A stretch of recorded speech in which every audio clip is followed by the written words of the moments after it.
আজকে বন্ধুরা আবার এসেছি মা কাপাসিয়ার কাছে, মানে আমার শান্তির জায়গা। দেখো আজকে মাকে কত সুন্দর লাগছে, দেখেছো কত সুন্দর লাগছে মায়ের মুখটা আজকে। আর ওখানে মা মনসার মন্দির, ওখানেও যাব পুজো দিতে।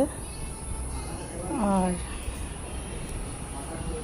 আজকে এসেছি দিনের বেলা, আজকে আর সন্ধ্যাবেলা আসিনি। এই যে হ্যাঁ হ্যাঁ, আর ওখানে মায়ের ওখানে একটা কত শান্ত দেখো পরিবেশটা। রাত্রিবেলা একরকম পরিবেশ, মানে সন্ধ্যার পরে একরকম পরিবেশ, আর দিনের বেলা আরেক রকম পরিবেশ। সন্ধ্যাবেলা তো পুরো দেখাতে পারি না ঘুরে। এই যে এটা কিন্তু অনেক, এখানে একটা বড় একটা আম গাছ ছিল, কিন্তু এখন শেড দেওয়া হয়েছে।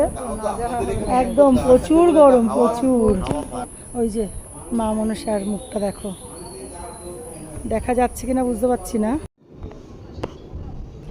এই যে মায়ের মুখটা দেখো, এটা হচ্ছে মায়ের মন্দিরের চূড়া।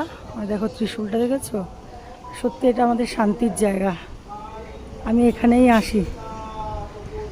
মায়ের মুখটা যেন আজকে সত্যি অপরূপ লাগছে দেখতে। চলো বন্ধুরা পুজো দিয়ে নিই। মায়ের ভোগের জোগাড় হচ্ছে, এখন পুজো হবে, কিন্তু লাইটটা খারাপ হয়ে গেছে বলে এখানে লাইটটা লাগাতে এসছে। জয় মা, চলো টাটা।